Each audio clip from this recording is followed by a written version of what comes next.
T-E-E-R-E. It's about the toys.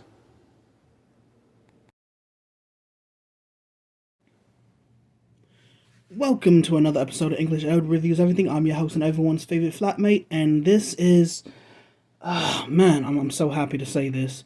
This is episode 3 of Show and Tell Thursdays, and today we're taking a look at DC Multiverse's Killer Croc. I was about to say Croc Master. I actually had to read the name. I'm like, wait a second, already did Croc Master. Killer Croc. And just looking through the window packaging, which is a good thing, Hasbro. Plastic window packaging, good. We get to see what we're about to buy before we buy it, and then can make a better informed decision. But enough with that little rant. Yeah, this Killer Croc looks freaking awesome. It's a mega fig. I had to pay over $100 for this. Why did I have to pay over $100 for this when it still retails for just over $50? Well, someone got me. Someone got me good. Porch Pirate saw my shit. It was in a big box because I imagine the first one came in a box that was much bigger than this, because this one came in a box that was much bigger than this.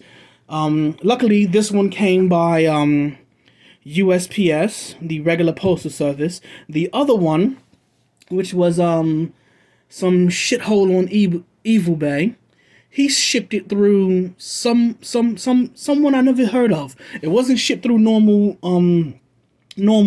shipping brands. It wasn't shipped by FedEx. It wasn't shipped by Amazon. It wasn't shipped by UPS.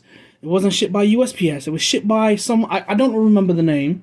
If I can remember the name, I could just look at my Evil Bay purchase that never came. I'll probably put that in the. I'll probably put that up on screen. But yeah, by someone I never heard of. Pretty much, I think it was just a guy in a car, which means he could have just said, yeah, delivered it, never, and just drove away, or never showed up, because it said delivered. Here's the funny thing about that shit. I know I'm getting off, but here's the funniest thing about that shit. I was asleep when it supposedly came. It said it was delivered at 7:55. Don't know many people that delivers that late into the evening, but it said it was delivered at 7:55. I was asleep because I had one hell of a fucking day. I woke up at 4 a.m. I woke up at 4 a.m. and I looked through my phone, and the notification came through at 12 a.m. The notification that it was delivered came through at 12 a.m. Weird. And the notification said it was delivered at 7:55 p.m. So I'm looking, I'm like, oh shit, it must be outside, right at my door. I ran outside, nothing there. Someone got me. That, or the person who was delivering it, because I think it was just some guy in a car, said, I wonder what this is. Opened it up in their car and said, nope, I'm keeping this for myself. I'm just going to mark it down as delivered, and that was that. So I had to buy another one. This one I bought from, excuse me, this one I bought from, let's just throw this thing up there right now, because I do owe them a bit of gratitude. Boom! Big Bag Toy Store. I bought it from them. It came in a couple of days. It was in stock, thankfully. It came in a couple of days via UPS. It came by UPS. I had to sign for it, which is always a good thing, and thus it's now in my possession. But this was over a month ago, and I'm still... Oh, you best believe I wrote this guy a horrible review. Horrible. Because he's going to sit there and say, oh, well, it says it was delivered. I'm telling you, I don't have it in my possession. So no, it wasn't delivered. Anyway, sorry about that rant, but I just thought y'all should know that this figure essentially cost me over $100 because I had to buy it twice.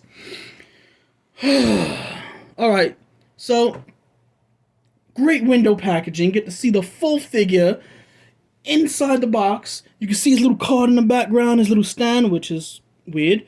But let's take a look at the side. We got some great artwork on the side. I do like how it was it has like a satin finish when you touch the letters. the Batman Arkham Asylum series. Boom. On the other side, we got more window packaging. See on the side. On the back, this is artwork, people. This, I'll just let y'all. I'll angle it, push it back a little bit, so y'all can screen cap it for yourselves. This is beautiful artwork. Now, the figure looks good, but it doesn't look like this, let's be honest. So, that all being said, let's crack this bad boy open and let's see what the actual figure looks like. And we'll be back in a second. And we're back, people. And as always, I have my two little mannequin helpers holding his accessories, which consist of a stand and more paper. Standard stand.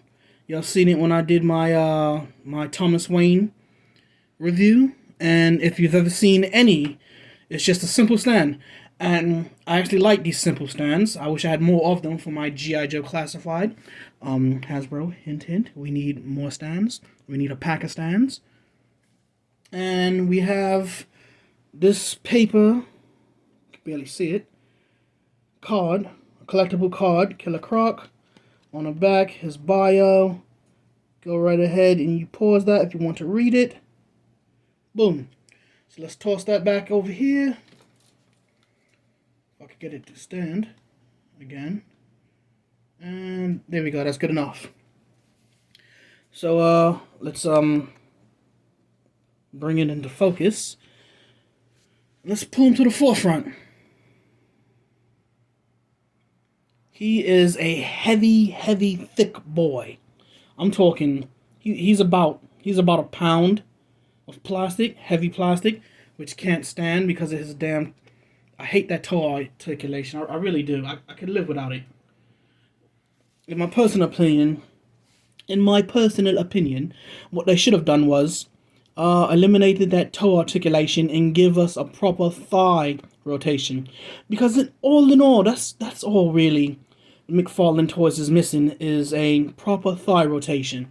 Yeah, they have thigh rotation now, but it's not full rotation. You can't get those proper squatting, dropping to one knee poses, you know. But yeah, this bad boy is standing tall. Jeez, he's tall. Let's get into his articulation though, people. Alright. Let's chop on that. Let me just turn my light. Get more lighting out of it. Now, mine's is a little weird because he's standing on a slight angle as if this leg is longer than that leg.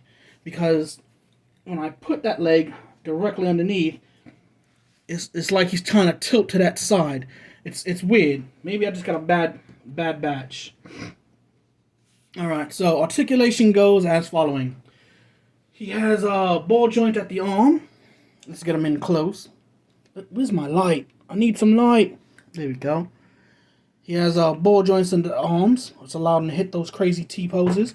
He can actually get slightly above 90, just slightly. Let's get him back. Just slightly above 90. He can do the splits that wide. He has thigh rotation, which allows for this action, which is weird because when you put it back down, he only gets, sorry about that, he only gets about that much thigh rotation. That's it. So he'll never be able to hit a certain pose I'm going to show y'all in a little bit. He has double knees, which allows for that, which is good. Toe articulation, which is, don't really care for. Never have. Now, he has ankle. It's hard. It's really difficult. His ankles are on a ball joint, but because of the way it's sculpted, it gets like very little articulation. Let me see if I can get that on camera. Very little. His waist is on a ball joint. His diaphragm also on a ball joint. And then he has his arms, his forearms to be exact. He can get proper approximately 90 degrees. His elbows are on a swivel, but he has no bicep articulation. There's none there. And I suppose you don't really need any with a character this big. I mean, he's a tanky boy, so you're really not looking to get into those Spider-Man types of poses with someone this big and powerful and beefy. He's meant to just bust through walls like the Nemesis from Resident Evil 3. His head, this is where I do not like it. His head is on a terrible, whatever you call it. He can look up. Let's turn him to the side. He can look up this far. That's it. And down this far. That's it. He can look to the left. Let's turn it. He can look to the left. That much. To the right. That much. That's it. And then his head can do this. His head gets to do this.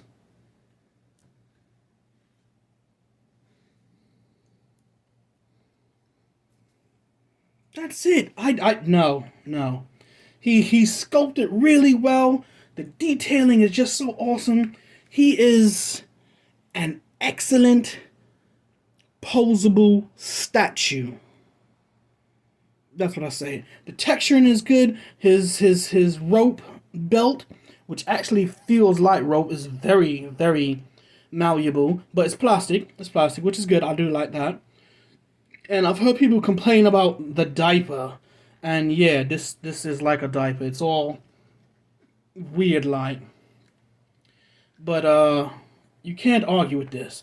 His wrist has that type of articulation. It's on a ball joint, so he can do things like this, which is pretty good to do like that. The fist is the same. I do like these types of things, but ultimately, this is one of the reasons why I choose to stay away from the McFarlane line. Now, probably some people are saying things to the effect of, oh, but the Batmobile looks so awesome. The Batwing looks so awesome. And yeah, I'm looking at the Batmobile and I'm sorry, but no. The Batmobile is a no for me. The price is there. It's a good price for what you're getting, but I just don't like the way the Batmobile looks. It looks like it's made out of a cheaper plastic. Okay? You can tell by looking at a cheap plastic. For instance, my Switch controller here is made out of plastic. You can tell by looking at this controller and looking at the Batmobile that this plastic is a higher quality plastic than that. You can tell the difference just by using your eye. You can tell by my light, if I could get this in camera. This is my light that I'm using. You can tell that this is a cheaper plastic than the plastic that's being used in my controller that I just showed you. You can absolutely tell. That being said though, it's just not for me. The Batmobile is not for me. The Batwing, while it is beautiful and you can tell it's made from a higher quality of plastic than the Batmobile, it's honestly, it's a little out of my price range. And another reason why I wouldn't get the Batwing is because I just haven't been into Batman like that. I own 2 DC multiverse figures, which is this Killer Croc and the Thomas Wayne, if I can find him. In fact, let's just get him down real quick.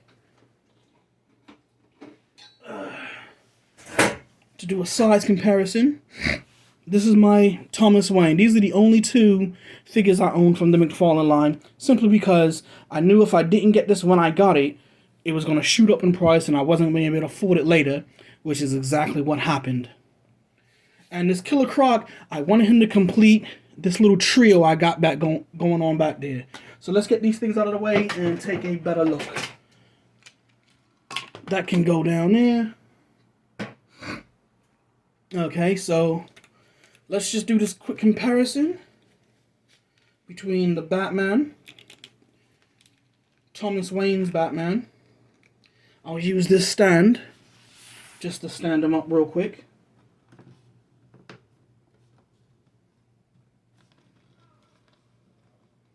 Oh, shoot. Forgot it does that.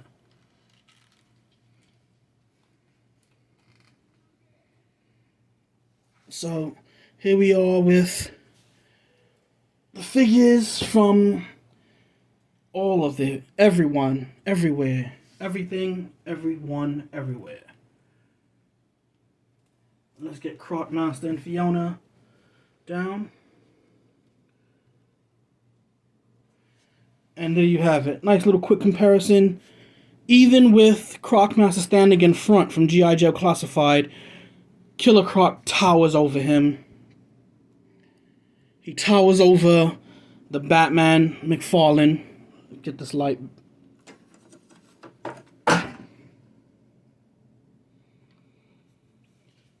The Fury Crocker also towers over that as well. That being said, though, it is a beautiful, beautiful toy. Let's just get these bad boys out of here real quick. Or just put him to the forefront. That's all I have to do, is just put him in the front. I don't know why my lighting seems off today. Let's take this real quick.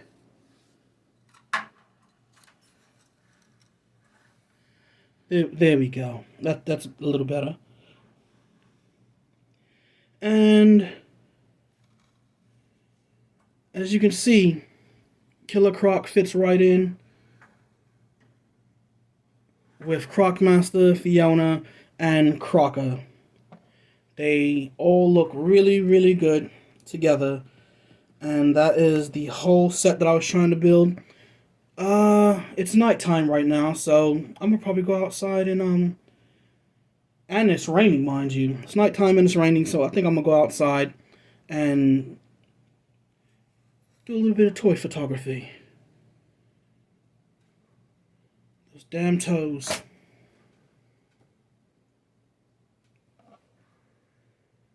It's beautiful.